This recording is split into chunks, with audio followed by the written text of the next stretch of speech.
বড় ব্রিজ তৈরি করতে গেলে গলাকাটা মানুষ এসে গলা কেটে নিয়ে যায়। গতকাল আমার ভার্সিটিতে এই প্রসঙ্গে কথা হওয়ায় এই সম্পর্কে স্টাডি করলাম এবং জানার চেষ্টা করলাম যে এত গভীরভাবে মানুষের মনে কিভাবে বিশ্বাস হয়েছে, মানুষের কখন থেকে এ ধারণা সৃষ্টি হয়েছে এবং নির্দিষ্ট কোন কারণে বা কোন ঘটনা এর পেছনে। তাহলে চলুন জেনে নেওয়া যাক। বড় ব্রিজ বানাতে গলাকাটা মানুষ লাগে, এটা আসলে পুরোপুরি কুসংস্কার। বাস্তবে এর কোনো সভ্যতা বা সত্যতা নেই। কিন্তু প্রশ্ন হলো, এত মানুষ কেন এটা বিশ্বাস করত? এক নম্বরে যেটা বলবো সেটা হচ্ছে পুরনো মানব বলির ধারণা থেকে। অনেক প্রাচীন সভ্যতায় বড় স্থাপনা বানানোর সময় বলিদান দেওয়ার গল্প ছিল, যেমন মন্দির, দুর্গ ইত্যাদি। এগুলোর ইতিহাসে কিছু ক্ষেত্রে উল্লেখ করা আছে, কিন্তু ব্রিজ বানাতে গেলে গলা কাটা মানুষের প্রয়োজন এমন কখনো বৈজ্ঞানিক বা বাস্তবে ছিল না।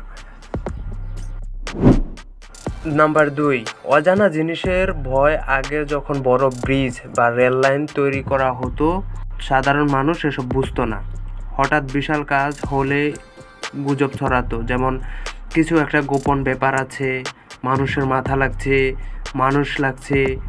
এই ভয় থেকে গল্প তৈরি হয়। নাম্বার 3, শিশুকে নিয়ন্ত্রণ করার জন্য অনেক মা বাবা বাচ্চাদের বাইরে না যেতে, নদীর ধারে না যেতে ভয় দেখাতো। ব্রিজের কাছে গেলে গলা কেটে নেবে, এভাবে গল্পটা ছড়িয়ে পড়ে। নাম্বার 4, মুখে মুখে বাড়িয়ে বলা। একজন একটু বলেছে, আরেকজন আরেকটু বাড়িয়ে বলেছে, এভাবে গল্পটা বাস্তবের মতো হয়ে যায়। গ্রামগঞ্জে এই ধরনের গুজব খুব দ্রুত ছড়ায়।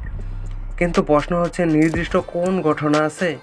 না, বাস্তবে এমন কোনো প্রমাণিত ঘটনা নেই যে ব্রিজ বানাতে মানুষ হত্যা করা হয়েছে।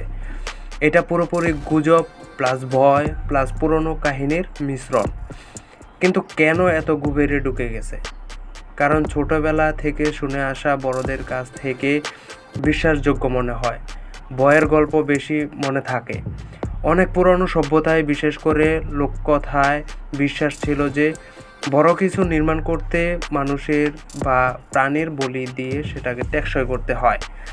সর্বশেষ 2019 সালে পদ্মা সেতু নির্মাণের সময় দেশব্যাপী এরকম একটা আতঙ্ক ছড়িয়ে পড়ছিল। তাহলে সহজভাবে বললে এটা একটা লোককথা, বাস্তবে এর সাথে কোনো সম্পর্ক নেই।